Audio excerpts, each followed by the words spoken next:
Hello, everyone, and welcome to another special edition of the Shooters Lounge podcast. I am Matt at Post Up 323. Don't forget to like and subscribe, guys. It definitely pushes the traffic, and we get some decent following, and it's always good to get some appreciation. This will be available on Spotify and Apple Podcasts and wherever else you get your podcasts. Tonight, we continue with the UK fans, as it's still finals week. The last podcast, we had some Boston Celtics fans. Tonight, we are talking the Dallas Mavericks. And tonight, we have got Liam. Liam, thanks a lot for agreeing to come on the podcast, bro. No worries, mate. Looking forward to it. Obviously, exciting finals coming up. Listened to the boys last night. They were very confident, which I'm sure we'll get into. But, I'm excited to be here. So thanks for having me on. No, thanks a lot, mate. Thanks a lot for agreeing to come on, mate. It's much appreciated.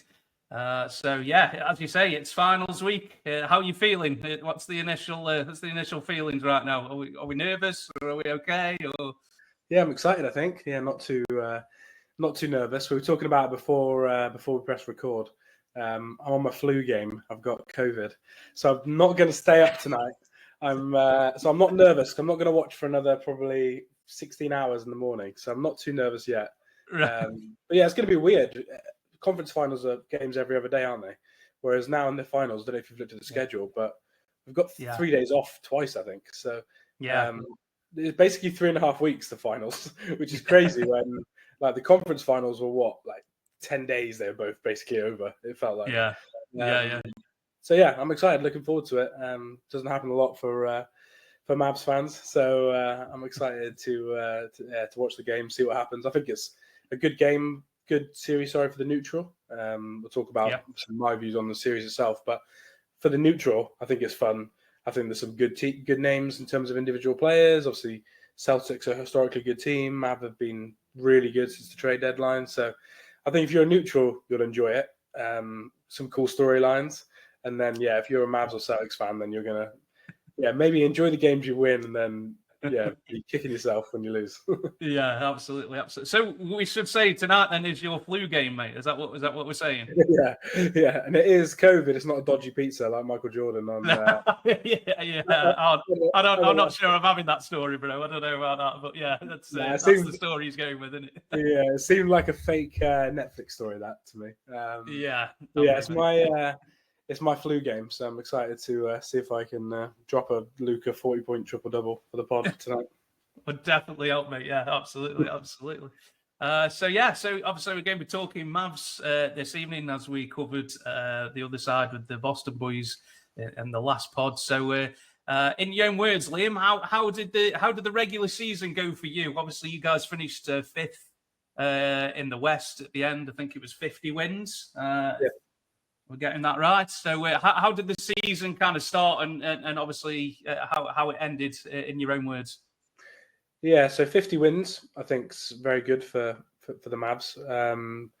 Haven't happened a lot, to be honest, in the last 6 or 7 years. But I just think the Western Conference was probably stronger than most people thought. There's some teams that surprised everyone.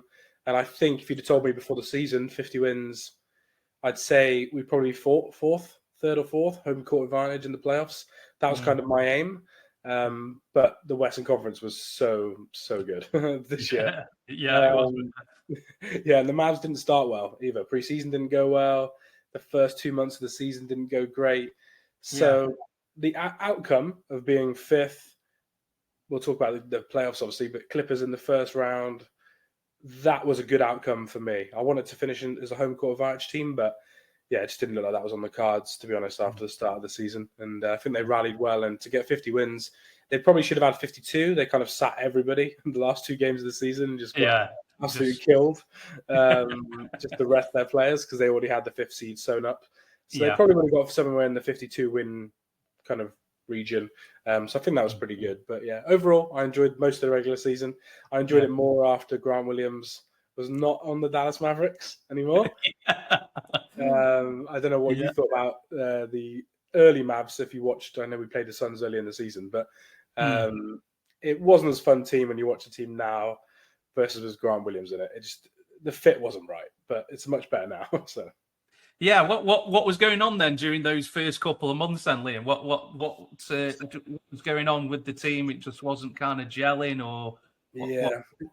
Yeah, it wasn't gelling. So they came into the season trying to play fast, and if you read the tea leaves, it seems like Grant Williams came into the season quite heavy for what they wanted him to, Right. and if you look at him versus PJ Washington, they're basically asking them to do the same thing.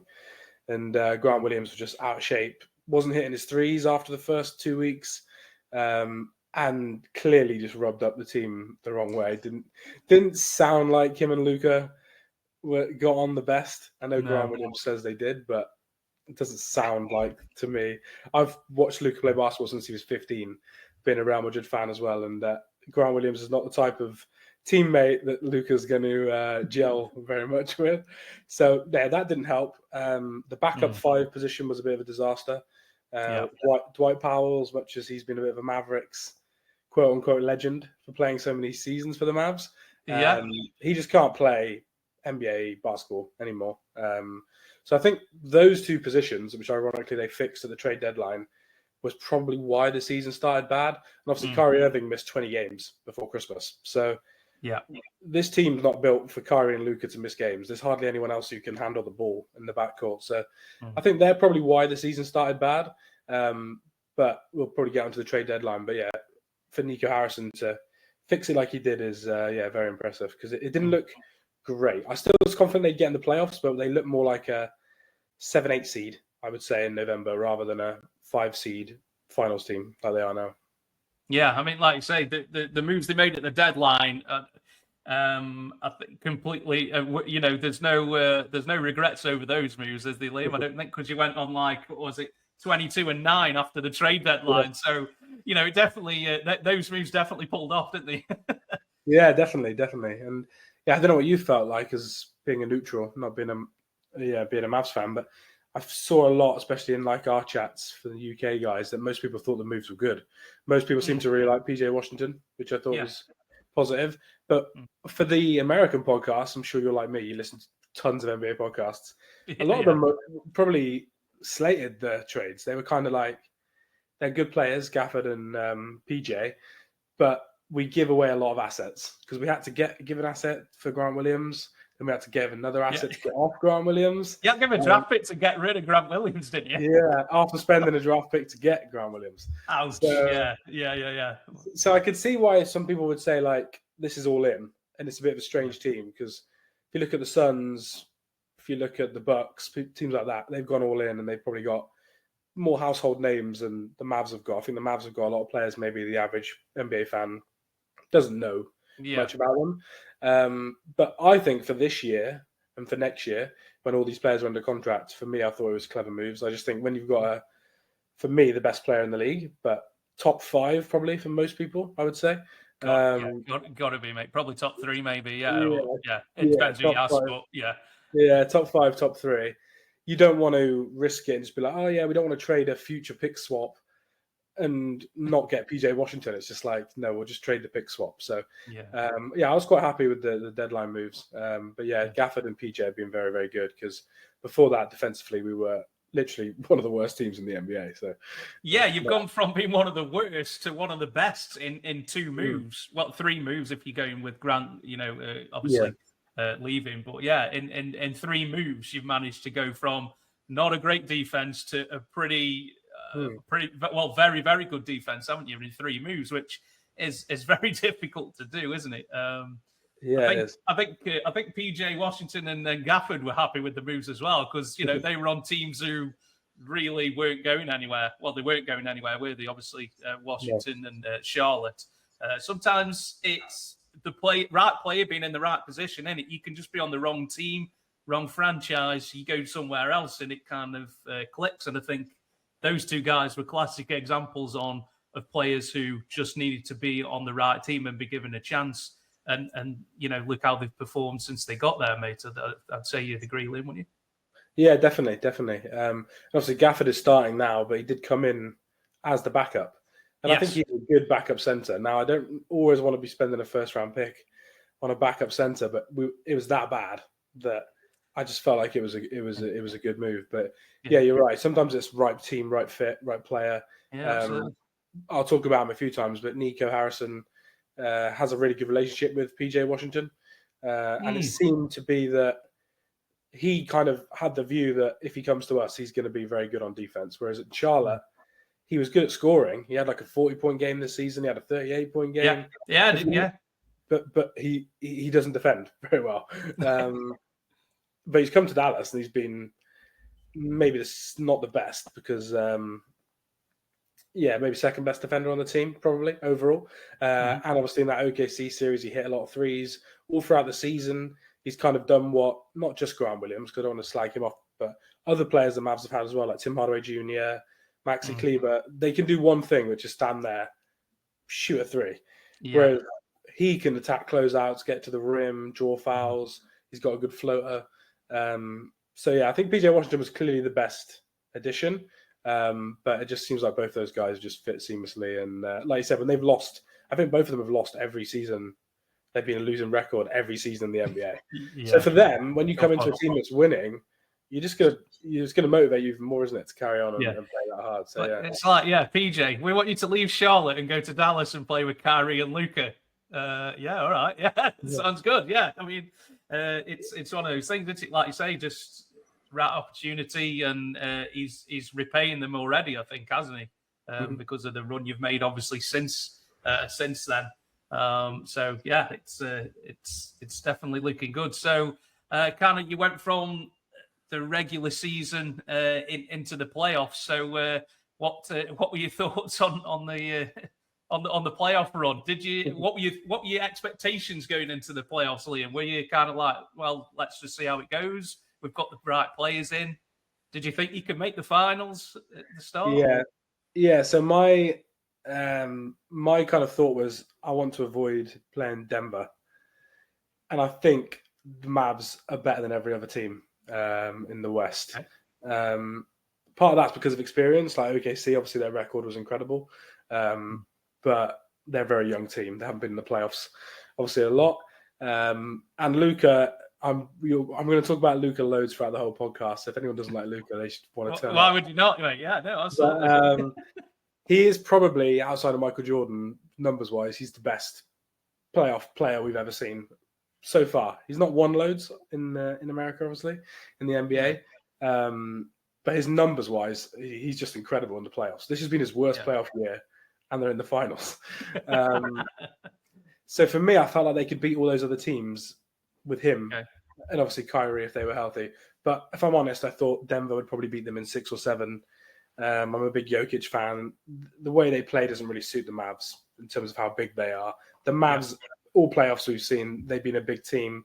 They've got offensive rebounds. They pack the paint. Very physical team. And Denver are like that as well. So I kind of thought if we avoided Denver, we could get to the finals, or we could get to the Western finals and probably lose to Denver in 6 or 7, basically. So when Minnesota already beat Denver, as soon as that happened, it was like, for me, any team with Rudy Gobert and Luka Doncic is going to attack on offense, because that man hates Rudy Gobert more than anything in the world. So, is there something we've missed then between Luka and Rudy? Like, what is it? I don't. It all stems from the Olympics when France and Slovenia played, and a lot of smack talking. Luka hit a 3 over him, similar to this game. Then they played in the the game before that, I can't remember, but bronze medal or game before that. And basically Luka did the same, got a switch on Gobert, and then he passed it, and the Slovenian player missed the 3, they lose. Obviously, they're all crying, they're all upset. And Rudy Gobert has a little pop at Luka about passing it. Right, okay. Now this makes sense. And then ever since then, Luka's just despised him, basically. Wow, okay. The man holds a grudge, that what we're saying. Oh, yeah, he does definitely hold a grudge, you'll know that from that game 7 that he holds. Mate, it guts me every time I watch Luka, mate, because we could have drafted him. We had the number 1 pick and we should have taken him. And I'm like, we need to take this guy. We need to draft this guy. I don't care. We've got Booker already. We need to take this guy. Have you seen this guy? He's just won EuroLeague MVP. Like, what are we doing? Like, this guy has played with grown men for 3 years already. He's only just turned 18. I'm like, we need to draft this guy. And they were like, no, we're going to take 8. And I'm just like, mate, we're gonna regret this. And it's pretty safe to say we have. So every time he has a mint game, I'm just like, oh man, he could have been on our team. Because it could have been like Booker and Luka. It could be like how Kyrie and Luka are now. You say, oh, you can't have 2 ball handlers. Well, I think you guys are kind of showing that you can. And your coach obviously was the ex-Slovenian national team coach as well, wasn't he? That won. It was just like, it was one thing after another. Anyway, it's not a Suns podcast, but every time I watch Luka, mate, I'm just like, could have been on our team, man. Oh, dear. It still guts me now, but phenomenal talent, mate. Yeah. So I was more confident when Denver got beat by Minnesota. To be honest, I was surprised. I actually thought I had Minnesota losing in both rounds. So fair play to them. They got much further than I thought they would. But they were just not the team. You have to be a good offensive team to beat a Luka team, because Luka's going to generate so many open threes. He's going to score as many points as he can himself, obviously. But the offense, every time the Mavs are in the playoffs, is always good just because of Luka, basically. So the other team's offense has to be good. Minnesota's defense was great, but their offense in the half court has always been quite slow. So, I felt quite confident there. In terms of like, did I think they were going to win the title before the season? No, I didn't. I thought they would have to trade Tim Hardaway Jr. and players like that and go all in. In the end, they ended up trading the other player they got in, Grant Williams, and keeping Tim. And I kind of thought they one move away. It seems like Tim Hardaway Jr. and a first-round pick or 2 are going to get traded this summer for someone. And I thought next year would be the year they would probably. You can never say you're going to win the title because you never know, do you? But they would be, for me, one of the top 3 or 4 favourites. But they've been incredible this year. It's worked out better than people thought. PJ and Gafford, like we already spoke about, has been great. I think Kyrie's probably been better than most people think. 100%, mate. I think Kyrie's value when he got traded to Dallas, bro, was as low as it's ever been since he's been in the league. Nobody really wanted him, did they? Oh, it was bad news. Nobody wanted him. His PR was like low, and you guys took a chance on him, and it didn't work out last season, did it? Unfortunately, you didn't make the playoffs. But this season, it's definitely worked, and Kyrie's had he's had a bit of a renaissance, hasn't he? If you agree. Yeah, he has. Yeah, he has, and him and Luka got on really well. My best friend who I used to do my podcast with, Ben's you'll probably end up watching this. He's a Cavs fan, but he's a LeBron fan, really. And okay. I've got a mate like that. Me and him have always said the same thing, that Luka, they play completely different styles. Obviously, LeBron was a freak athlete. Luka is not a freak athlete. But he's the most close in terms of style, in terms of reading offense, kind of getting people open shots. His basketball IQ is ridiculous, isn't it? Yeah. So Kyrie is the perfect person to pair with him from that perspective. You've seen it work before. And I think on court, every Mavs fan was like, this is incredible. Like, we only traded a first-round pick, Spencer Dinwiddie and Dorian Finney-Smith. But the other part of you was like, but he could either go AWOL, or my worry was he would get injured, because he's also been injured a lot for the last few years. But fair play to him. He's came in incredible shape, best shape he's been in, no off-the-court issues. Keep banging on about him, but he's got a great relationship with Nico Harrison. They've been friends for years. Obviously, he loves Jason Kidd. That was his idol growing up. So it just seemed like it was the perfect fit. Now, will it be the perfect fit for 3-4 years? You never know how it's going to go with Kyrie. So that's why this year I think is so important now, because they've got a chance to go and win it. But Kyrie's been great. But in terms of the overall playoff run, what we played, the 4th seed, 1st seed, 3rd seed, 3 50-win teams. Now we're going to play another, 60-win team. The Suns, your Suns, was the last 60-win team that Luka faced in the playoffs. Look on it into them. Just trying to rub it in now, Liam. I see what you do. I know. It's all right, don't worry. But it's been a hard playoff run. 2 top 5 defenses in the West as well. It's been great playoffs. Obviously, they haven't had to play a game 7 yet. I know Boston. I think Boston are a great team. People say they've had an easy run. yeah, they've had an easier run than most teams, but they're still a very, very good team. But the Mavs haven't even had to play Game 7. The Mavs have won in 6, 6, 5. And Boston have won in 5, 5, and 4, I think. So even the Mavs really haven't had, in terms of Game 7s, haven't had that test. That's how good I think these two teams are, that they can just win these games in 4, 5, and 6. But yeah, for me, it's been fun playoffs. Yeah, very difficult. Obviously, Luka's injury at the start was a big worry. He looks a bit healthier now. It looked like in the Clippers series, mate, that he wasn't going to make it. Like, he didn't look good at all. He wasn't moving very well at all. I don't know what's happened since. Maybe we'll find out after what happened. With draining of the knee or something, or has he been to Germany? Or yeah, I was going to say Germany. Yeah, he's been seeing that same guy Kobe went to see, or but he definitely looks a lot better. He's moving around a lot better now than he was, wasn't he, for sure? Yeah, so Clippers series was bad, but I don't know if you remember Game 2, I think, against OKC as well. Like, he hit a shot or something in the first minute or whatever, and then ran down the other end, and then for the next 30, 40 minutes of the game, he was just could barely walk. And like, that was a series where I was like, oh no, like, we could beat the Clippers without him being 100%. But with OKC, I was thinking, this is, not looking good. But yeah, Game 5 and 6, he just seemed, he's not 100%. You can tell that, but he's 80%, 90%, which is enough for him to beat OKC. But yeah, he looks really bad at the start of the playoffs. So yeah, it wouldn't surprise me, mate. He's having his knee drained before every game or something ridiculous, and he's just going out there and just killing people, just killing teams, isn't he? Like game 5 against the Wolves, that first quarter, he just like, I'm going to take this game now, and we're done. And that's what he can do, isn't it? Did you watch that game live, or did you watch it back or anything after? I watched it live. Yeah, because as a fan of another team, even someone who doesn't watch Luka all the time, that was one of those games, wasn't it? You could tell first quarter, you were like, there's no way he's losing this game. First couple of threes, mate, and I'm like, oh god, here we go. And he just kept hitting and hitting. He was going further and further out, and he hit another one. And you're just like, oh yeah, he wants to win this in this first quarter. Like, he's like, this is over, kind of thing, Yeah, I think that was playing about, like.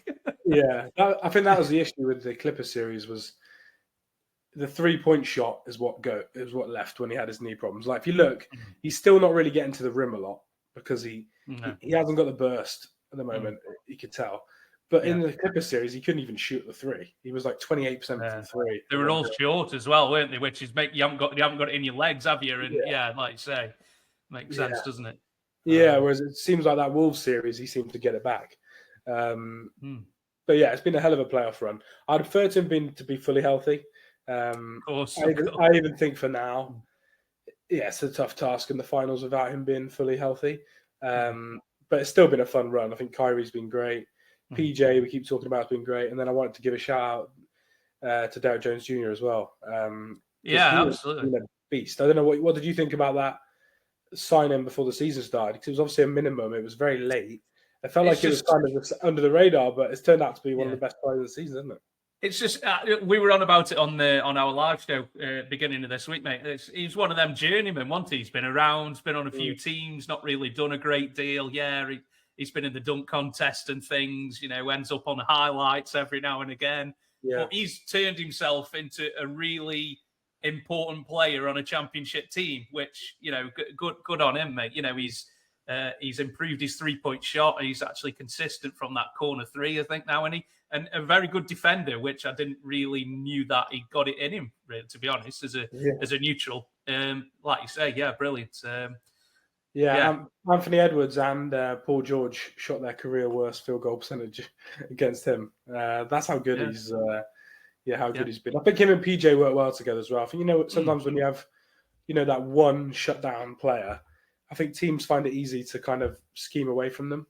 Whereas when you've got two that are like, 6'7", 6'8", long, athletic. Long, man, it's hard to get away from that. And he's shooting 48% from corner threes in the playoffs, which is... As a team, mate, you're shooting pretty well, aren't you, from there, to be honest, mate? I mean, that's what Luka does, though, isn't it? People have to come Either if you double in or Kyrie makes it past that first defender, somebody's got to rotate. They're leaving them guys in the corner open, and it's a free shot and uncontested, and that's kind of one of the main reasons why you've done as well as you did, mate. So that's definitely worth it, isn't it? I mean, when people say Boston have had an easy route, you can only play who's in front of you. That's not their fault. It's just you need a bit of luck, mate. To win a title, you need that bit of luck, don't you? I mean, you guys faced the Clippers in the first round, and Kawhi only played a couple of games. It's just how it goes, isn't it? You know what I mean? And to be honest, mate, I thought you were going out first round. I thought Clippers were going to have you, mate. So you're definitely exceeding my expectations. I think Thunder were the guys who kind of pushed you the hardest, really, out of the three. Yeah, if you agree. But I think the Thunder really, they were a couple of rebounds, a couple of stops away from, I thought that was going to go 7. I thought it was going to be a really tight series. I don't know if you agree, mate. Yeah. I thought that's definitely the hardest series. Obviously, it went the longer than the Wolves game, but you could. So the Wolves games are weird because they were leading those first 3 games, weren't they, in the last 5 minutes, and they lost every game. Tough to take, isn't it? Yeah, but watching the games, I felt like Dallas was the best team in all the games, whereas the Thunder, like you said, I thought it was a much harder series. I thought they were really good.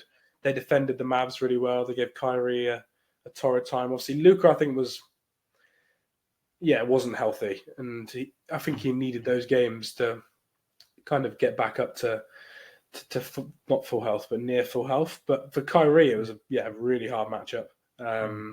Obviously, they play a certain style of basketball where they're trying to get Shea likes his 2-pointers, and the Mavs give up 2-pointers. They'd rather give up 2-pointers than dunks and threes. So that kind of meant that they were getting what they wanted. Yeah. But the Mavs were also getting what they wanted because they didn't want loads of uncontested threes. I thought that was a really good series, to be fair. Yeah, absolutely. Yeah, and the T-Wolves, they want to get to the rim, and you guys are good at stopping people getting to the rim. So kind of played into your hands. It's all about matchups, bro, in the playoffs, isn't it? You come up against the wrong team you don't match up well with, and all of a sudden you're at home and you're like, what the hell just happened? And that's just how it goes. You need that bit of luck, don't you, mate? Denver going out, like you said earlier, it probably did you a favor because you think, oh, man, if we go up against Denver, we don't match up well with them. And that's just how it goes sometimes, isn't it? And then all of a sudden you're in the finals, and it's been a while. What was the last time? 2011? 2011, they won it, yeah. That was the last time. When Kidd was a player, so, now he's the coach. So we've come a full circle moment, mate, haven't we? So Jason Kidd, full circle moment. Fans wanted him fired earlier in the year, and now he's leading them to a finals. Which I was going to come to this because I think he's obviously them murmurs have now gone away, but I think at some point it wasn't looking great for him, was it? Yeah, I think in the group chat, I can't remember who we lost to, but Rich Barrett, who big Boston fan, sent me a message, and I replied being like, "They've got to fire Jason Kidd today." And then flash forward 4 months, we're in the finals, and Jason Kidd's just had a massive contract extension last week. So proves how little I know about Jason Kidd and his coaching. But crazy full circle moment. Been there as a player, been there, done it. Very good coach in terms. He is a good player coach. The players do love him. Even Giannis. Remember when Giannis was with the Bucks? Said how much he used to love Jason Kidd. That's in that Giannis book that got released a couple of years ago. That those two were just like inseparable, and he always kind of went to Kidd for advice. I just felt like tactically he was kind of a bit all over the place at times, but. In the playoffs, he's done an incredible job. Like defensively, they have a different game plan for every opponent. And like we said earlier, they were bottom 5 defense in the league. Since March the 20th, they've been the number 1 defense in the league. And I think a lot of that is players, but you can't not give the coach a hell of a shout out when your team does that. On offense, he's kind of got it easy because he just, if I'm honest, he does just let Luka the offenses do what you want. But, I'm going to draw up a play now, right? Give it Luka or Kyrie and get the hell out of the way. Step back 3, basically. Not a bad. It's working out for him so far, mate. Yeah, exactly. It's definitely working. Defensively though, he's been great, and he was part of that Lakers run in the bubble as the assistant coach, and Yes, he was. obviously learned a lot from Frank Vogel on the defensive side of the ball, and it's definitely paid off because the Mavs defense has looked so much better this year. But it's been a fun, very fun playoffs, and glad it's not over yet, and hopefully there's four more wins to come. Absolutely. Before we kind of touch on to like the finals and stuff, I'll probably just go back to what your kind of surprises and any disappointments. Really, you've probably touched on a couple of them already, haven't you, man? To be honest, Grant Williams. It's probably top of the list, to be fair. Yeah, in terms of surprises, I had a couple. So Jason Kidd is a surprise because I think he's done better than any Maverick fan thought, especially me. I wasn't a big fan of the hire for off the court reasons. Some of the stuff he's done in his past. It seems like he's a better person now from what you read, and he's been a much better coach than I thought. So he's been a good surprise for sure this year. Derek Lively, a very good surprise. I thought that's why I brought it back. I thought we were gonna, you were gonna mention him. Yeah, got to give him a shout, haven't you, for sure? Well, for me, I think I was trying to do the list earlier. It might be a top 10 center in the NBA already, which is crazy. Bearing in mind he's like 20, and he's a rookie. Yeah, first go there. No, he's a rookie. Yeah. How often do we say rookie bigs can't play in the playoffs? But he's proving that theory wrong, mate. Yeah, he is. Yeah, great on defense. Switches onto guards. Switched onto Anthony Edwards loads in that T-Wolves series. Obviously, sadly lost his mum for the playoffs as well. Yeah. So to still come out and play like high pressure basketball and play like near perfectly for the Mavs, I think he's been a really good surprise. And then my disappointments was Tim Hardaway Jr. has been a big disappointment. He's third in the team in terms of pay. He's the third highest scorer this season for the Mavs. Really? Yeah, but can't play in the playoffs. What did he average like 7 minutes in the last series? I think something like that. Yeah. And he's doing like 22 in the regular season. He was joint favorite Sixth Man of the Year award all the way through to end of November. Really? So, and then he just kind of fell off a cliff. And I think, that obviously he wouldn't fit defensively, and maybe he wouldn't play in the Boston series anyway. But what he's like when he can play and when he shoots and he kind of has got the 3-ball rolling, he's just a different dimension. Because if he's in the corner, it's 50% from 3 from the corner. So, whereas PJ is like 33, so it's a bit of a difference on offense. But he's been a big disappointment. And then the last one I wrote down was Exum in the playoffs. He was great in the regular season. Like I said, I watch European basketball, so I watched his time when he played over here, and he was incredible for the Mavs. And then he's got to the playoffs, unfortunately, and just looks like he's kind of gone back into his old shell. He doesn't want to shoot. He's missing shots. He's kind of pump faking because he doesn't want to shoot, and then he kind of just gets dragged off the floor. So I thought he'd be a big player and a good player for this series because of how many guards Boston have got if we got to the finals. But every round he's kind of just got progressively out of the rotation. So they're probably some of my disappointments. But you can't be that disappointed if you're a Mavs fan and you're sat in the finals. So. No, definitely not, mate. Yeah, I think Lively. I think it's turned out better than I think. Because I think a lot of a lot of Dallas fans weren't very impressed with the draft when they picked him. He's like, he averaged 10 points a game in college, and why have we? This is a ridiculous pick, and now he's getting major minutes in deep in a playoff run. I think it's turned out probably way better than than Nico Harrison thought it was going to turn out as, mate. Surely. Yeah, a lot of the Mavs podcasts I listened to were saying how him and Omax Prosper are going to spend a lot of time in the G League in the first 3 or 4 months, and Prosper has spent a lot of time in the G League. But Derek Lively was a starting center day one, first game of the season. He's just been incredible, and he's so young as well. For a player to be that young, like you said, didn't play that much at Duke in his last year. Obviously, he was the number 1 high school recruit, but didn't play that much in college in the last year. And there were some podcasts I was listening to that were, because I don't know if you saw the rumor pre-draft, but the Hawks wanted that pick for a straight swap for Clint Capella. And a lot of people were saying, the Mavs should do Clint Capella we'd finally have a starting centre, and it's just like, thank God we didn't do that trade. When you sit here now with Derek Lively, but you're right. I think most Mavs fans thought Lively could be great, but he'll be great in 3 years, and the Mavs need someone to be great now, and he's been great now. So I just love the way he punked Gobert, mate, in the conference finals. It was just like he was just manhandling him. I just thought, for a rookie, I thought, man, that takes some serious, cojones, like, to do that. Gobert's a veteran, whether you think he's a good player or not, but he was just straight up bullying him, and it's just like, man, this is a rookie doing this. This is not many rookies come in and just, in big games like that. Usually they kind of shrink and kind of fade away, but he was just out there, just manhandling him, and Gafford were just having a great time out there. They were. It's weird as well because a plus minus is a bit of a wonky stat. If you go game by game, plus minus can be a bit weird. But if you look across the whole playoffs, Derek Lively's got the best plus minus for the Mavs. So he's been their best player. And like Gafford was like, till that series, Gafford was their worst, but he played really well in that series as well. But for Lively to lead you in plus minus every time he's on the floor, your team scores more than the opponent every game is crazy for someone who's that young. We'll see if he can do it in the finals, a bit of a different team. But he's been a big surprise. But there's not been any major disappointments that matter anymore because now we're in the playoffs. But Lively's definitely been the best surprise. That, and probably, like I said, Jason Kidd outperforming people's expectations. I don't know what you felt about Jason Kidd. Obviously, that run when they got to the conference finals last year didn't make the playoffs. Were you surprised as a neutral that he kept his job?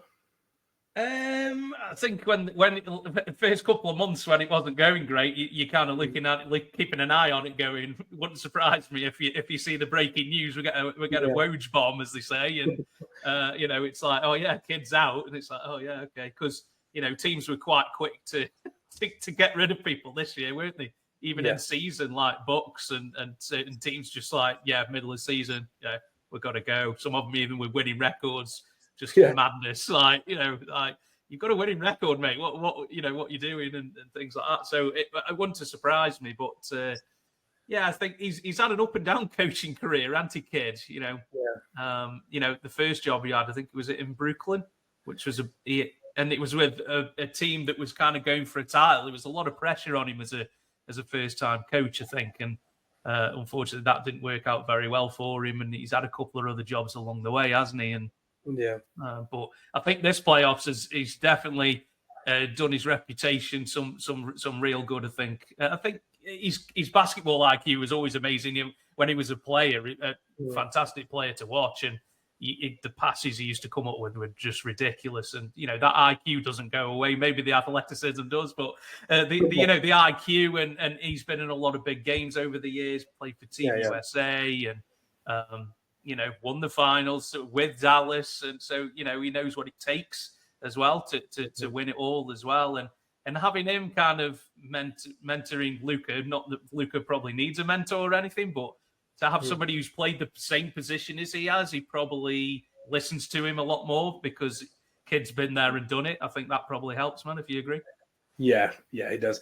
He respects Kidd a lot. Like Luka. I obviously love him, but I can understand why the average fan, some don't like him as a person because of the moaning at the refs and stuff like that.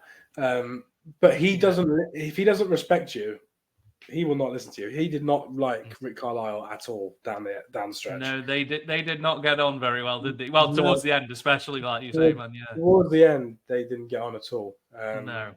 But he loves Jason Kidd, and you can tell he really admires him. Obviously, he's a champion, played the same position like you said.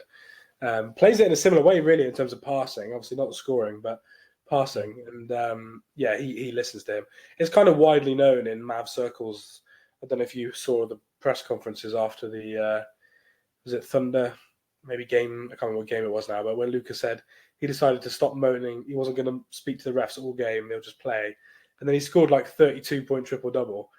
It's basically known that it was Jason Kidd that said to him before the game, like, just go and enjoy the game. Don't even think about the refs. Go have fun and we'll win the game. And if Rick Carlisle said that to him, he wouldn't have listened. But he loves Jason Kidd. So, yeah, you're right. He maybe doesn't need a mentor like on the court, but mentally in terms of preparation and kind of keeping the right headspace. He loves Jason Kidd, and Kyrie obviously loves him too because Kyrie, it was that famous moment he went to Jason Kidd's Hall of Fame induction. Jason Kidd's his favorite player ever. They've got family ties as well, and they both just listen to him. So I think that would be why the Mavs were probably like, oh, if we fire him, what are we going to do with our two superstars? But fair play, he's kind of turned it around, and we'll see if he can do the double as a champion for the Mavs, as a head coach and as a player. Yeah, not many people have done it, man. Not many people have done that over the years, mate. Player and coach. So that'll be something that Kidd can put in his honour list for sure. As you just touched on it, man, what is it like as a Mavs fan watching Luka? Because he likes to talk to the refs, man. What's it like? Because for me, it's like, man, that guy is relentless. Every play, it's like, mate, you're not fouled every play, bro. Come on, but he just keeps on them. It's almost like constant pressure.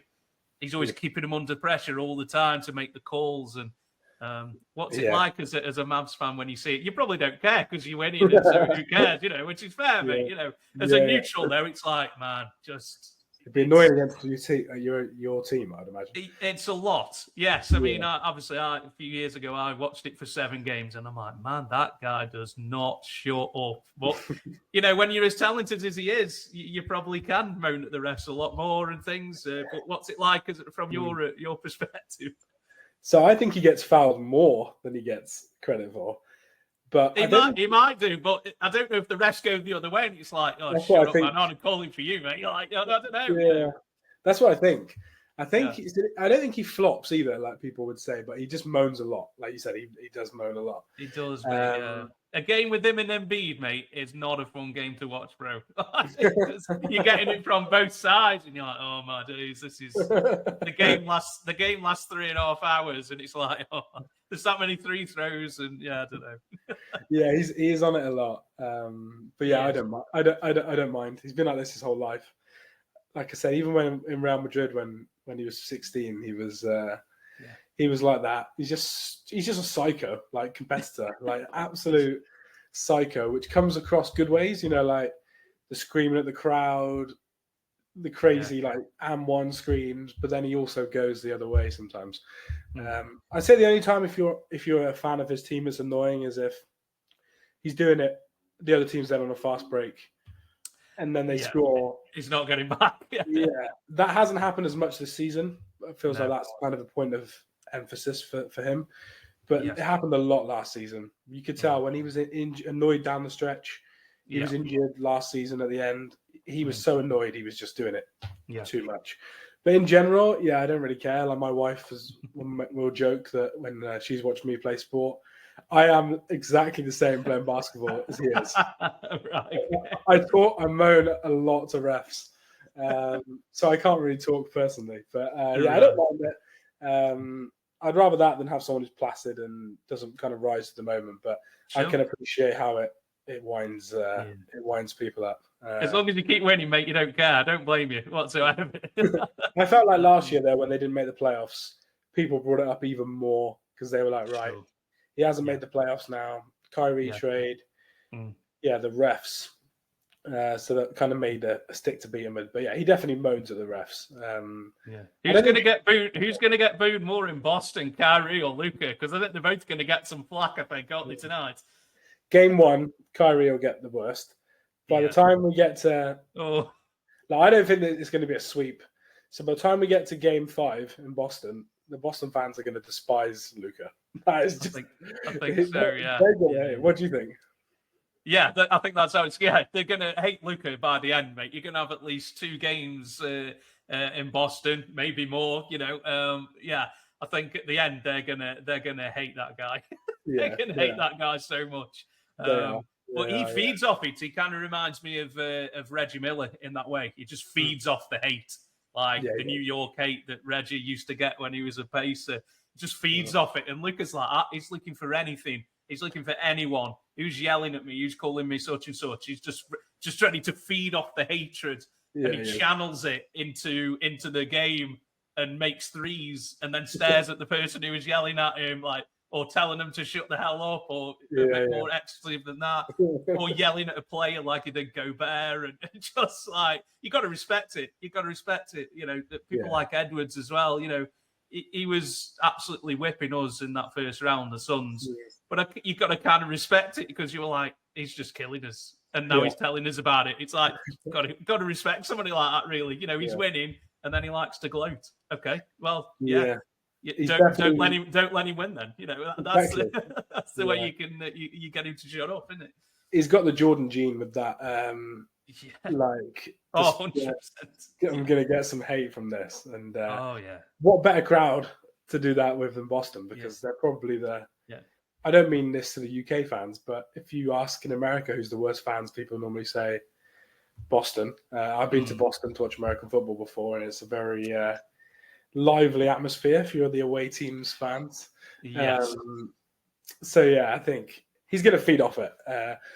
We'll see what happens with Kyrie, because he said he's not going to rise to it. Obviously, he's kind of got on this press tour talking about how close him, Tatum, and Brown are now, and saying there's some stuff that happened in Boston family-wise that no one knows about, that is why he was like that. So I feel like he's trying to almost calm it, because he doesn't want to rise to it. If you remember that Nets series where he was flipping the bird off, he was crying, he was stomping on the logo. I think he was in the right headspace, man. Like you say, I think there was something going on that we didn't know, and I think he's just a different person now, and in a better place in his life, probably, or something. Like you say, he's probably just trying to. He's telling them, "Oh, I'd love playing in Boston and things." He's just trying to taper. Absolutely. Which, that's a good thing to do. If I was Boston fans, mate, I wouldn't boo Luka. I'm not giving that guy any like power or hatred to feed off. I'd be just silent. I'm not booing that guy. I'd just leave it. You know what he'll do, though? I'd reverse jinx him, because he'd be like, "Why are people booing me? I don't get this." It'd be like, confused or something. I don't know. Yeah. Well, a lot of people are just like, if they boo Kyrie, because Luka and Kyrie are really close now, Luka will just take that as like a slight against him. He'll just be like, right, that's it. You're booing Kyrie. I'm going to booing my teammate. Hang on. Yeah, I'll feed off that too. Yeah. Like you say, any excuse, mate. Whatever he can come up with to it'll be a really good atmosphere. I don't know if you know who Dave Portnoy is either, but he's a famous Boston fan who's like, he's very rich. He'll sit courtside. He challenged Kyrie Irving to a one-on-one duel once on the basketball court and all this stuff. So he's printing like really offensive Kyrie Irving t-shirts to wear every game, and he'll wear that t-shirt. And Luka has already had a go at him once before when the Boston played, and then a minute later he hit the game winner at TD Garden. So. I feel like don't poke the bear, man. We don't poke the bear, mate. It's just not worth it. I think it's going to be one of the cool storylines is the Boston fans versus Luka. I actually think Kyrie will be pretty cool. I think he'll talk. If they're hitting free throws to win a game and someone says something, he'll chirp back, but he won't do the stuff he did when he was with Brooklyn. But Luka, if as long as the Mavs are not losing. 3-0 after the first 3 games. He is going to be really in the crowd's face. You just know it. So I think that'll be exciting. I think both sets of fans are pretty good, to be fair. I think some of the home court advantage isn't really a thing now in the NBA like it was. This playoff has proven, mate. This whole playoffs has proven that, mate, hasn't it? Where Boston haven't lost away from home yet. No. In the playoffs, it's just madness. Me and you both started watching the NBA in the 90s. And you ain't losing a home. You're not losing a home game in the playoffs if you're a good team in the 90s very often. That's why so many games went 6 and 7 or 5 back in the old days, because you just win your home games, and then it just gets to the last game, and then whoever wins the last game wins the series. But there's not home court advantage, but I would say both sets of fans are pretty loud. So I think that's going to be quite a cool part of this fight. Underrated crowd, Dallas, mate. Underrated crowd, man. Like, they're up for them home games, mate. Like, really up for it. I don't think they're kind of like a fan base that people kind of say, "Oh, good home crowd." Not like in like the top 5, but underrated home crowd, mate. I think Dallas crowd were well up for these home games, mate. Yeah, for sure. I think the crowd's pretty good. It's just the arena's weird. It's really big with not a lot of seats, so there's like a lot of open space. Right. Okay. The noise get all drowned out then. Yeah, it does. But it's really good in this playoffs, to be fair. Especially that T-Wolves series. The atmosphere I thought was really, really good. Yeah, brilliant. Yeah, great.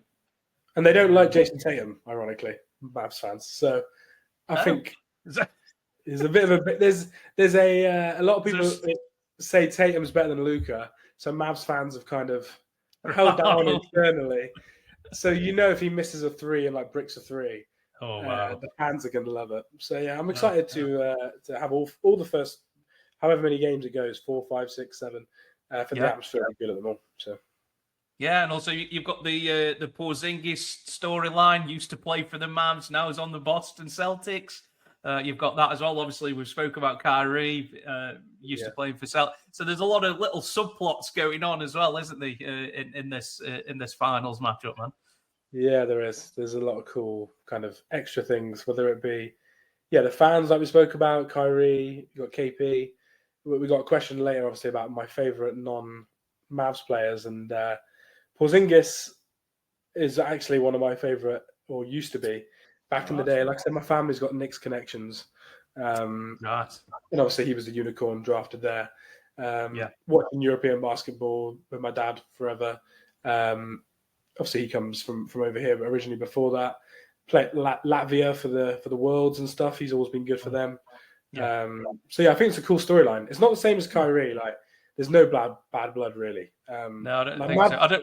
People are trying to create there's something, or him and Luka didn't like each other or something. I'm like, man, you're trying to create something that probably isn't there, I don't think. But I don't know, you might be able to tell me better, mate. But some people said that Porzingis didn't like Luka, but Luka's never had a problem with Porzingis. And Porzingis did the JJ Redick podcast this year, and basically said that he was a bit immature when he came to Dallas, and he came from New York. He was the number one player, came to Dallas to be the number two player, and he kind of struggled to adjust. So he's kind of said that he probably didn't handle it great.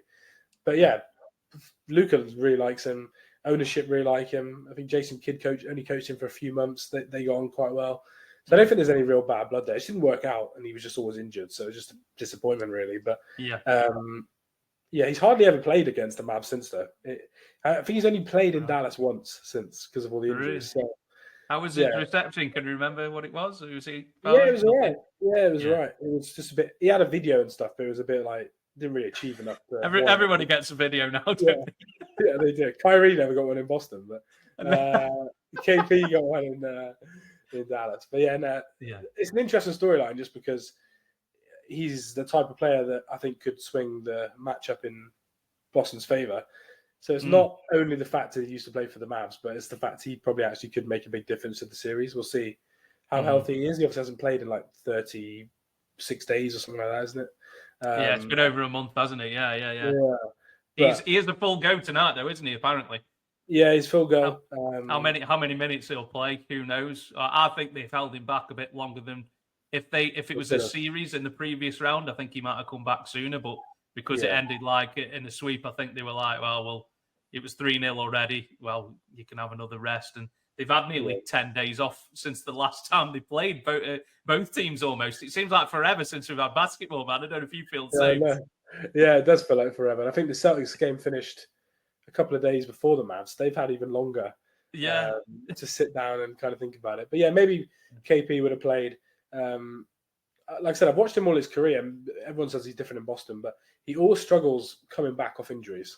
Like the first 3 or 4 games back in the day were always bad with New York when he came back with an injury. But I appreciate now this injury is not long term; it's 30-odd days. But we'll see what he's like. He even said himself he's a rhythm player, and who knows if they're being coy with that press conference where they said, they asked him something like, is it pain-free to run? And I don't know if you watched it, but he paused for like 20 seconds and he went, yes. And then that's all he said. Like, I don't know. 20 seconds, like. Yeah. I don't know if he's trying to play that coy or not, but we'll see. Because I think, they're a different team if he's healthy for all Yeah. 7 games or 5. With somebody who's that tall, man, and it's when you get them kind of injuries, man, like it probably is longer to recover maybe than somebody who's half the size or something. Yeah. It's a big guy, isn't he? And he's had a lot of injuries as well. A lot. He has, unfortunately. So yeah. I think the talent's always been there, hasn't it? It's just injuries sometimes just derail the career, doesn't it? And He's definitely in a different role now, isn't he, on Boston? I think he's their third best player, but he's probably their 5th most important player, weirdly, which is crazy to say that. But he'll be key for them in this matchup because you know what he's like. That 3-point he's got, his release is so quick. It's a different beast in terms of we spoke about it earlier, the Mavs like to pack the paint. If he's going to be playing the 5, he's not going to be in the paint. He's going to be 30 feet out. Right. You're pulling one of them big guys out then, aren't you? And then there's space then. But that's, like you say, it's going to be important, I think, for Boston that he does play. At least some minutes. But we'll see how it goes. So he hit 3. I think he hit 3 threes in their game earlier in the season, in the first quarter, and they were 32 foot, 33 foot, and 28 feet. Oh, wow. And you could tell that just the whole game was. The whole game plan was just completely done, and I feel like they'll probably dare him to do that again. If he hits them, their offense is a different beast if he's hitting them. Because Al Horford's a good player, but his release is a lot slower. He's not going to shoot from 32 foot, and he can't drive the ball, can he? I don't think Al's got it in him anymore, mate. For that, I don't think he ever did he? Underarm, maybe he could. Yeah, absolutely. We'll see. But he's a full go tonight. He's one of the keys I've got for Boston. If they want to win and he plays all the games, then they've got a better chance for sure. Okay, so how do you see the finals panning out, mate? Would you dare to give us a score prediction for how the finals is going to go?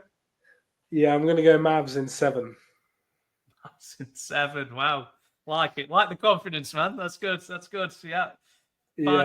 Game 7 in Boston.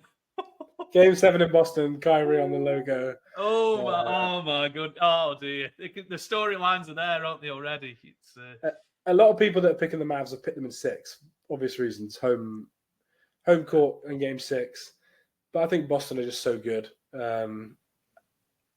If Porzingis is healthy, which we have to think he is, I just think there's some matchups. We spoke about it earlier. 5-out offense. They're going to switch on defense. They're not going to double, which most teams double Luka in the playoffs. We'll see if they stick to that, because if he scores 40 in Game 1, it's hard not to double him in Game 2. Yeah, absolutely. But there's just a lot of things that Boston do well that Dallas don't, that Dallas do well that Boston don't. Sure. That makes it quite an exciting matchup, and I think both teams will score loads of points. So I think it'll be too close for me to say Mavs in 6. I think that's why I think any Celtics in 5s is just terrible shout. This is going to be clipped up. I understand if the Mavs lose in 5. But I think if you say Mavs in 6 or Celtics in 5, I think you're not realising how good both teams are, because I think both teams are good. And Boston are one of the best regular season teams in the history of the NBA. So I'll go for 7, and it's just Luka in a Game 7. I think he'll probably score 45, 10, and 12, and they'll win the game because he's better than Jason Tatum. Is probably my honest answer. Boston boys are going to love that one, man. It's going to be a good one. I think them 4 guys, it's going to be, Kyrie, Luka on your side, and then the Brown and Tatum on the other. Them guys are going to be, they're going to do their thing, and then is it maybe the second, third, fourth options on each of the teams that is going to be the difference maker? Can your other guys make shots? And also on Boston's side as well. I've got Celtics in 6. I'm sorry, Liam. But, I heard that. Yeah, sorry, mate. I'll take that. It's not Celtics in 5. Celtics in 5, we would have had a problem. No, mate. No. I think, it's like you say, there's things that they do good, things that you do good, and I think it's quite an intriguing matchup. And I think there's going to be a lot of adjustments. And when you're trying to guard, you can't guard Luka, mate. I don't really know what you do with Luka, because whatever you do, he's intelligent enough that he's going to work it out. You can't double him every time. You can't play him one. I think you've got to kind of mix it up and almost make him think about what coverage is coming and give him that split second where he's got to think, what's coming? Is the double coming? Is it not? Or and maybe get him in two minds. That's the only thing I can think of that you can kind of flummox him, really. If you keep doubling him, mate, he's too good of a passer. He'll just find open people, and if they hit shots, then it's difficult to beat. And if the scores are late, if the scores are close late on, mate, you've got two guys who can just get you buckets at any time, and that's a great position for you guys to be in, mate, isn't it? You can just chuck the ball to either one of them, and when Kyrie's on, mate, I mean, there's no more exciting player to watch in the league. I think that's pretty safe to say, is it? Yeah, you get Kyrie with exciting drives and Luka screaming at the refs, the crowd, and the mascots. And then it's just a joy to behold. We're going to have at least one game where Luka's yelling at somebody in the crowd and the Boston fans are going to want to lynch him up or something. And the theatre's all there. All the potential storylines are there, aren't they? And I'll just be interested to see how they guard him. That's the thing for me, because they don't switch. They don't double. They switch. So are they gonna just do what they did all season and just say, right, we'll just let Luka play one-on-one? Because don't know if you can do that with Al Horford, mate. I just wouldn't want to do it. I don't think Porzingis would want to be doing that after an injury as well, going against Luka in space. But yeah, we'll see.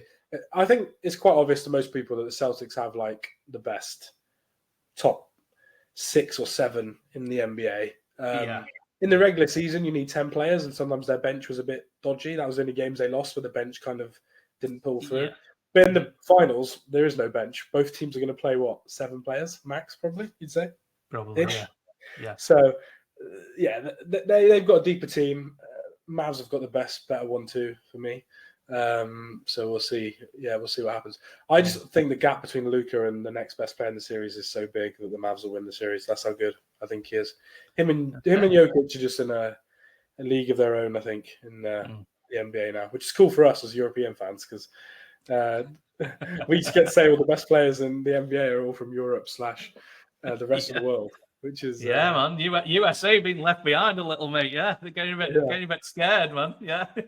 Well, we'll see. If Tatum wins this series, that's all I hear the end of now. So, we'll see. But it should be. I think for the neutral, obviously, you're a Suns fan, so for you, I think someone like you would be really fun to watch, because I think every game should be good. But in terms of how I think the series will go, one more thing I would say is I think the games the Celtics win, I think they win by blowout. I think they win by 10, 15, 20 maybe. And the games the Mavs win is exactly what you said, where it's close down the stretch and then Kyrie and Luka do it. Because, they just hit so many threes that when they're on, I don't know how many of the Miami games you watched. Obviously, it finished in 5, didn't it? But it was actually one of the most one-sided 5-game series you'll see, because it was like 30-10 every first quarter in every game. Yeah, and you're just playing from behind. I think that happened to the Mavs once or twice in the series at least. But I think for the neutral, the other games where the Celtics don't blow the Mavs out, I think that'll be really fun to watch. So should be a good series. No, absolutely, mate. Yeah, absolutely. We haven't got long to find out, mate. The game 1 is just a few hours away. So it'll be definitely fun time. But I like the confidence, mate. Go with your team, and we'll see what happens. But it'll be fun for me finding out. Maybe not as much for you finding out. But I'll be a bit more nervous watching the new, mate. That's the thing, mate. Yeah, I've got no skin in the game whatsoever. So I'm like, this is great, and you're like, it's not really great when Celtics start shooting loads of threes and making them, and you're like, oh no. But, who do you want to win? Because obviously some people just don't like Luka, but a lot of Eastern Conference teams hate Boston. So all my friends that are Magic fans and Heat fans, they hate Boston. So who do you actually want to win? Boston get a lot of hate, man, don't they? I think. They do from teams. I mean, from what Dallas did to us a few years ago, mate. I don't know if I've forgiven. I don't know if I've forgiven Luka yet, mate. So that's fair. I mean, no hatred, mate. To be honest, I'm just in jest, really. But I don't really mind either way, to be honest, mate. But I just think Celtics will just have a bit too much.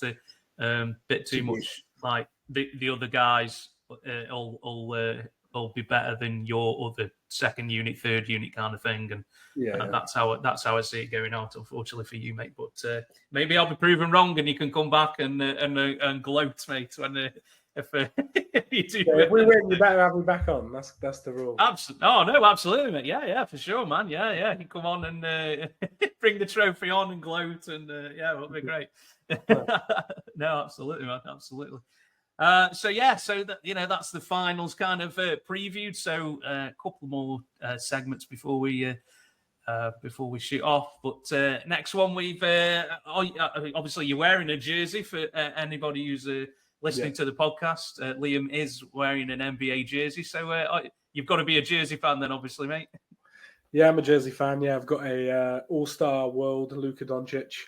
Nice. And it was World versus USA in those rookie games back in the day. Yeah. So yeah, I've got quite a few. Got a collection behind me of NBA and NFL jerseys. Okay. Who's your NFL team? Chiefs. Oh, no, that's not bad either, then, mate. Is it? That's working out quite well. Could be a good year for me this year. Yeah. Oh, mate. No, we're completing the dream year then, aren't we, man? Absolutely. Yeah. Well, and Patrick Mahomes is a Mavs fan, and he did the Mavs video today, hyping video. So, he was there with one of the games, wasn't he? Him and Kelsey. Yeah, he goes to one of the games. Yeah, he's going to both the game 3 and 4. So is he? Nice. Yeah. So we'll see. But amazing talent again. Unbelievable talent. To have Mahomes and Luka is. You're doing all right, mate. You're doing fine, mate. Yeah, absolutely. I'm a Leeds fan in football, so that kind of makes up for it. But okay. We won't talk about that, bro. That's all right. Exactly. But yeah, in terms of jerseys, I guess my current favorite jersey the Mavs have got is the City Edition, the black one. They're actually going to wear it tonight. Are they? Nice. Yeah, they're wearing it in games 1 and 6 and 7, if there is 6 and 7. So yeah, anyone listening can Google which one that is. But yeah, the Black City Edition ones are really, really nice. The Mavs don't really have great. They do struggle with jerseys. To be honest, they're not great. The modern day jerseys. So that was a really nice one. Everyone else hated it, but they had like a white and gold one. Everyone hated this jersey. I love it. It basically is a Real Madrid jersey. That's why Luka got them to do it. And, I quite like that jersey as well, to be honest. I've seen worse jerseys, mate, than that, I'll be honest. Yeah, I've got a lot of hate for that, mate. I don't know, but yeah. I think it's the gold everyone just thought was a bit OTT. But I don't know if you remember so it was 98, 99. Jason Kidd, I think, was, he's kind of famous for wearing it, and obviously Dirk. There's the white Mavs jersey with like green and blue font. It's like a Hardwood Classics now. They've turned it into. Yeah. That is a really nice Mavs jersey. And the old school green one as well, where they won the titles that year. That green one, that's really nice, famous Mavs jersey as well. Yeah. And then other old school ones. I don't know if you remember the bright orange New York Knicks Christmas Day jersey from back in the day. Oh, yeah. that is, I've got a signed Carmelo Anthony, one of those. That's nice. That's one of my favorite jerseys of all time. And then, I used to love back in the day, I don't know what you think, but Christmas Day jerseys I thought were really cool back in the day. And they kind of got rid of them now, which I think is a bit of a shame, to be honest. Good concepts. Just something a bit special just for that one-off game. I don't think they sold much at the time, but now they've stopped doing them. I think they're kind of hard to get a hold of now. I think that's kind of how it's gone. Kind of like sleeve jerseys. We were on about sleeve jerseys on the pod yesterday. Like, people hated them things when they come out, but now they seem to have made a bit of a comeback. People are trying to get a hold of old sleeve jerseys now. And they had sleeved Christmas Day jerseys one year because the Knicks wore a sleeved jersey. That's right. Yeah. And I sold a J.R. Smith Christmas Day jersey for 3 times what I paid for it about a year ago. Yeah. So you're right. People really mental really jerseys. Because you can't get them anymore. I think, I don't know, just something happens that people want them now or something. What did you think of the City one that was in 1920, which kind of looked like the graffiti font on the front? Do you remember that one? Well, the grey one. Yeah. Yeah, not great. It's much maligned, I think, wasn't it? Not great. Not great. No. I've actually got one of the awful. This is a bad jersey. Oh no, here we go. That's not great. If you can see that. See, I quite like that, man. I do. I liked it. Yeah, I did. Yeah, it was bold and it was a bold choice, and because the kind of Dallas stick to usually the similar colours. Same colours, yeah. That was just to we're just going out there outside the box, and it's a bit of Marmite, isn't it? You either love it or you hate it. I think it's one of them. The graffiti one's the only one I think the only one of the last 7 or 8 I haven't bought. So it wasn't the best. It wasn't the best jerseys. But you're right. To be honest, Celtics, ironically, and Mavs both normally just have boring blue, white, green, white, and that's kind of that's all the two teams do. Yeah, well, you went through that bit of a rebrand, didn't you, in like the early 2000s, where you went away from the, like you say, the white and the green, and you kind of went with this new style, didn't you? And you kept that for a while, and you kind of still got a couple, haven't you, of those kind of colour schemes, but then the odd one now and again you kind of bring out, which is a bit different. Like you say, the black one now I think is pretty cool. Yeah. I'm a sucker for a black jersey, to be honest. They just I just think they look slick, don't they? They just work. Yeah, this year's the City Black Edition one is lush. But the other jersey statement is dark blue. I do think when you've already got one dark blue jersey, one black, they didn't need to go dark blue again. So that's just the Mavs written all over. But yeah, if you can get your hands on anyone who collects jerseys on like an old school Dirk classic, the green or the white one, they're so expensive now because like I said, the rebrand just means they're less popular. But yeah, the only other one I wanted to mention, people listening won't be able to see this, but I've got this authentic Slovenia jersey. Oh, nice. Yeah. Sweet. Well, these are nice. The Slovenia jerseys. They're made by obviously Jordan brand because of Luka. Yeah. And they've got a white one and a blue one. The white one sold out in like 8 minutes across the world. So I can only get my hands on a blue one. Oh, wow. They're nice jerseys, to be fair, as well. And they're going to do a new one for the Olympics as well. So right. Okay. So yeah, I'll cop that. But yeah, that's some of my favorite jerseys. Okay. How many jerseys do you have? Do you know how many you've got, or you like to have a guess? Or? Yeah, behind me I've got about 30. Nice. About 15 of those are probably NFL jerseys. But in storage, I've probably got another 50, 60. Wow, nice. Yeah. I've got every, this is a question we'll touch on in a minute. I've got every Carmelo Anthony jersey until he was traded from the Knicks that he ever wore in storage, because that's one of my favorite NBA players ever. So nice. I've got a lot of Melo jerseys, a lot of Luka jerseys, obviously. But yeah, I've got quite a few. Not as many as Nath, who was on last night's pod. He's absolutely addicted to jerseys, that man. Did you say 150 something? I was like, oh my days, that's I'd have to be having a divorce if I was trying to buy 150 jerseys, mate. I think he was on about one where he says, if I'd have brought that, I would not have got married or something. He was on about it. It's like... That was probably a Sam Hauser authentic £100 jersey. Yeah, with the sponsor patch on and everything, Yeah, step too far, that was. Yeah, no, absolutely. But, no, that's really cool, man. Yeah, like you say, Mavs usually keep to kind of a similar colourway, don't they? But I've got Stoudemire Suns jersey. Got one Suns jersey. Nice. Suns always nailed the jerseys, mate. They always nailed the jersey designs, man. It's something we do right, that's for sure. the old school Nash team used to have some nice jerseys. That team every year, basically. Which is a bit overkill now because every team's got about 5, haven't they? But back in the day, be a home or away, mate. That's all you had. You had a white home, and the colour was for the away, wasn't it? Yeah, we've come a long way since then, bro, haven't we? Yeah, now we're on to like 8 jerseys a year, it feels like sometimes. But we've got a 5th earned jersey. I'm like, what are we doing? Like, just keep a couple back, man. Like, the problem is I buy them all. This is my problem. That's the thing. It's like every year now. It's almost like football, isn't it? You like every year or every couple of years you're changing, and it's just you're just like, oh, I'm gonna have to buy that one. Oh, and that one, and you're like, oh dear, it's not good.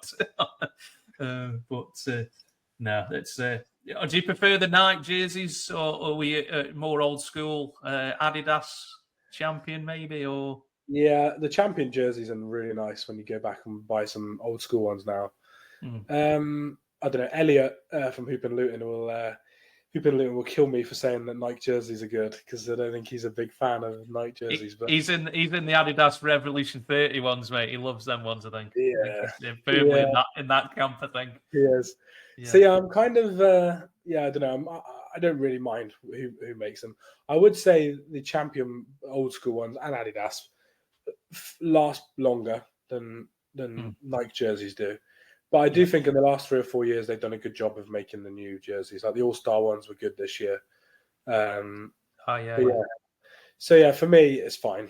I don't really mind, but I can understand why people don't like them, because they're all a bit generic sometimes for Nike, whereas Adidas seemed like they used to do a bit more variety back in the day. But I don't mind them all. Whichever one does it at the best price, and unfortunately that's not Nike at the moment. So no, it's never Nike, mate. That's never the answer, is it? That's why you have to go to Hoop and Luton and go see Elliot, don't you? I think that's your plug for El. Exactly, yeah. It's the only way we can afford all of our jerseys, that is. Serving the community one day at a time. Well done, exactly. Sound man. So final segment before we call it a day. And any, I think you've probably touched on a couple already, mate. But favorite kind of current players not on your team. Do you only watch Mavs games, Liam, or do you? If a game's on at the right time, do you watch it anyway, or are you just strictly just Dallas? Yeah, I work for an analytics company, so we do basketball stuff as well. So I watch NBA games and European basketball games, regardless of the team. I would say just because of time, I watch probably more East Coast teams than West Coast teams, apart from who the Mavs play. Because obviously you see a lot of West teams when they play us. But yeah, I do watch a lot of other teams. In terms of favorite players, obviously Melo isn't an active player, but I've already spoken about Melo. Yeah. I love KP when he played for the Knicks back in the day. I obviously do like Jalen Brunson from his time with the Mavs. Now he's at New York, like I said, with my family connection. So if I watch any team in the playoffs that isn't the Mavs, it's the Knicks because of my uncle. So nothing like playoff games in the Garden, mate. Exactly. Nothing like it's that crowd's. It's a special place, isn't it? I think. Yeah, it is. Yeah, and I've been to see Brunson play there once already now. Really? Last season, and the atmosphere was crazy. So yeah, I do like Brunson. I'm a bit of a stickler for Curry and Durant. The old school Warriors team was probably one of the best teams I've ever watched play basketball. So I do love watching. Both those players. Obviously, Durant is. Yeah, I was kind of pushing Durant's the best player in the world for those LeBron Durant years, when they were going back and forth every year in the finals. And I've always said Durant was the best player at the time. And yeah, I love watching him play. Unfortunately, he now plays with Devin Booker, who I hate for obvious reasons because of Mavs and Suns. But yeah, I do love watching Kevin Durant play. He's just the most effortless scorer. Like Kyrie is probably one of the most exciting scorers. But if you think effortless, just like, he's got 32, and you're like, I've just looked up, he's got 32, like off like 18 shots, 20 shots. It's like, oh yeah, Kevin Durant, like easy. And I do love Jokic. Like he plays a similar style to Luka from a different position in terms of like running the whole game, controlling every possession. I know he passes, he doesn't hold the ball as long as Luka, but yeah, I like how he plays as well. So they're probably some of my favorites. In the NBA, yeah, and I've got some. We've all got random players that we always used to have. I always just love watching like JJ Redick back in the day. Just off those floppy kind of pin down actions where he would just sprint around the corner and just drill a three, and you're like, yep, JJ Redick's just drilled another three straight on top of you. It was just his shooting drills and stuff that he did was just crazy. Like almost doing something repetitive over and over again. But when you get in the game, it's just muscle memory and. Just people like that, just meticulous in their routines and stuff like that. Curry's the same, and Curry starts underneath the basket and then eventually just works all his way out to the 3-point, the half court, and it just The people are just shoots in the crowd normally as well. Yeah. Can't go until he's just people they're just almost aliens, aren't they? They're not the same species as us, are they? Do you know what I mean? No, they're not. They're not. And then the only other players I do quite like Jimmy Butler as well. I think he's quite a fun player to watch. Only in the playoffs. Never watch Jimmy in the regular season because he doesn't playoff Jimmy. Playoff but Jimmy is a thing. Yeah, playoff Jimmy is a very good thing to watch. He's a little bit like Luka as well. I obviously enjoy the way he acts up and talks after big shots, and similar happens with Jimmy. Anytime, I can't remember who it was last year. Was it? I don't know if it's Marcus Smart, whoever it was, but saying stuff to him because he hit a shot over Jimmy, and then Jimmy just comes down the other end, nails a three, nails another three. They call a timeout, and then Jimmy's going absolutely nuts. I'm just like, that's the type of basketball player that. I think that was your friend Grant Williams, I think. That might be Grant Williams. Yeah, it was. He's coming back round again, mate. He's coming back round. He's getting some time on this pod, mate. He is. Wait till he's courtside in the finals with a half and half Celtics Mavericks Grant Williams jersey on. That's the sort of thing Grant. That's the sort of thing Grant would. Grant would do. But Jimmy's up there as one of my favorite players as well. So we're lucky. There's a lot of good players in the NBA nowadays. It's definitely the best era probably in a while for top talent, I would say. Yeah, I think in terms of talent, mate, I think there's more talent in the league now than there's ever been. People talk about which eras are the best and things, but I think in terms of how many talented players are in the league now, you have some really good players who don't get All-Star nominations, don't get All-NBA nominations. Some very good players who miss out now. That's how deep the league is now, I think. I think that's pretty safe to say, mate, isn't it?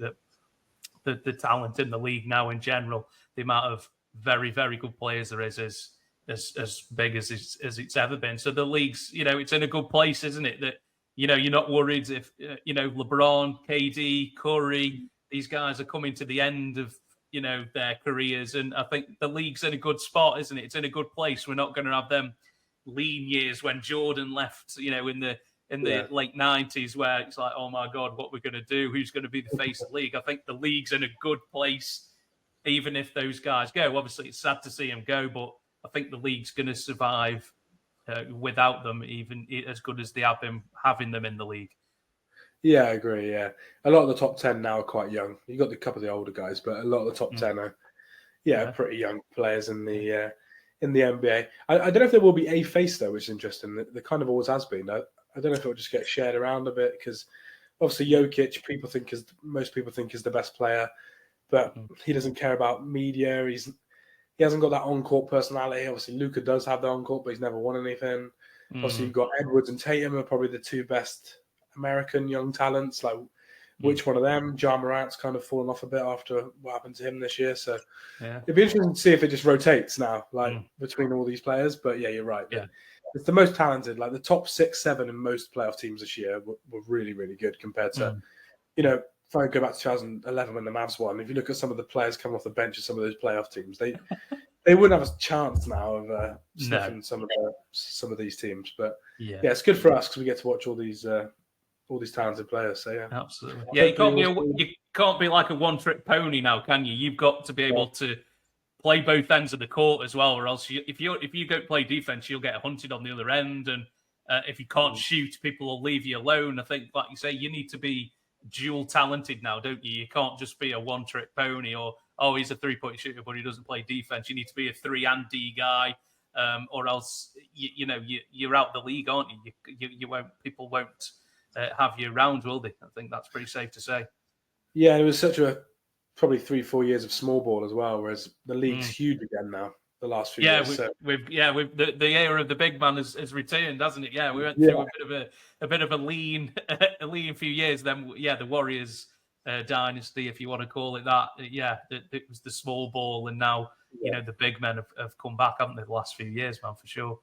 Yeah, and then obviously Wemby is next on the list. We'll see how good he is. He's pretty good already, mate. He's going to get better, isn't he? It's frightening for the rest, especially for the West. Me being a team in the West like yourself, mate. If they get some pieces around him, it could be dominated 10 years or something, and the rest, who knows? It's the same division as the Mavs, though. Obviously, so we've got to play them 4 times a year as well. So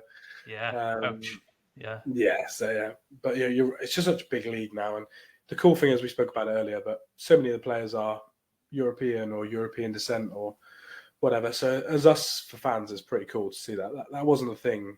I know Dirk was around, but that wasn't as popular now as it was. Sorry, it wasn't popular 20 years ago as it is nowadays. So it's pretty cool for us as NBA fans over here.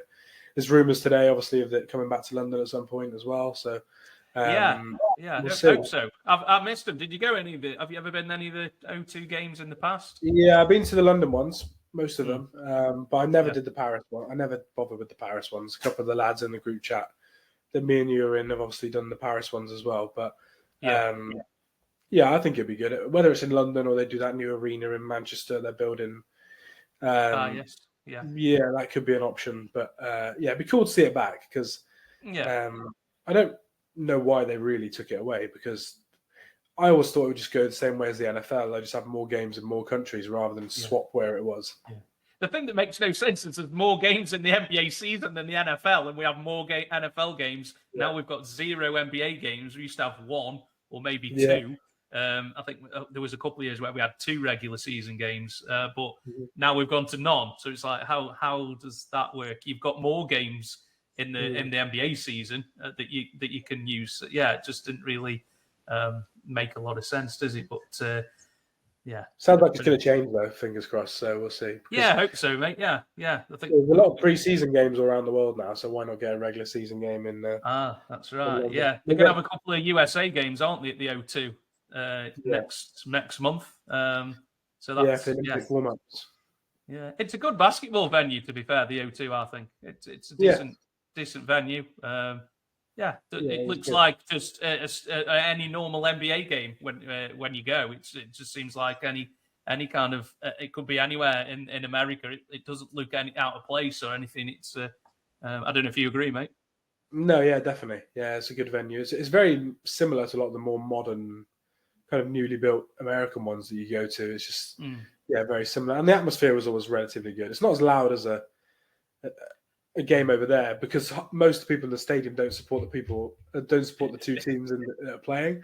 It's like the NFL games when you go in it. Everybody's wearing their team jerseys, and it's like, is this okay? It is apparently it's acceptable. Yeah, do you know what I mean? Yeah, the experience was always pretty good. So fingers crossed for us. We got a Mavs Suns game in the O2 in the coming future. We can meet up and talk about Luka versus Booker for a bit. Oh dear, didn't end well for us. But no, absolutely, mate. Yeah, we'll have to go. That's the thing. If they do bring it back, we'll have to support it, won't you? And hopefully keep it around. They sell out so quick, don't they? Anyway, but it's what? Sorry, it sells out so quick every time it's in London, doesn't it? So that's a tough one, isn't it? Yeah, absolutely. But so that's it, mate. Unless there's anything else you'd like to add before we head off. No, thanks again for having me on, and listened to a few episodes before I came on, and it's a great pod. So keep up your good work. Thanks, three of you are good when you do your joint episodes. It's really fun, the ones I listen to. So thanks very much, mate. Much appreciated, man. Yeah, just trying to keep it going, and and see what happens. So thanks very much for coming on, Liam. Much appreciated, mate. Good luck for this series. Hope the blood pressure doesn't get too high, mate, when you're watching these games. But good luck to you, mate, and hopefully you'll get the result that you want, mate. So good luck to you, my friend. So thanks very much, guys, for tuning in. I'm Matt at Post Up 323. You'll be able to watch this back on YouTube and also listen to it on Spotify, Apple, or wherever you get your podcasts. So we'll be back in a couple of weeks, guys, reviewing the finals. It'll be in full swing, and hopefully Liam gets the result he wants. So thanks very much, guys, for listening or watching. Take care, and we will see you again very soon.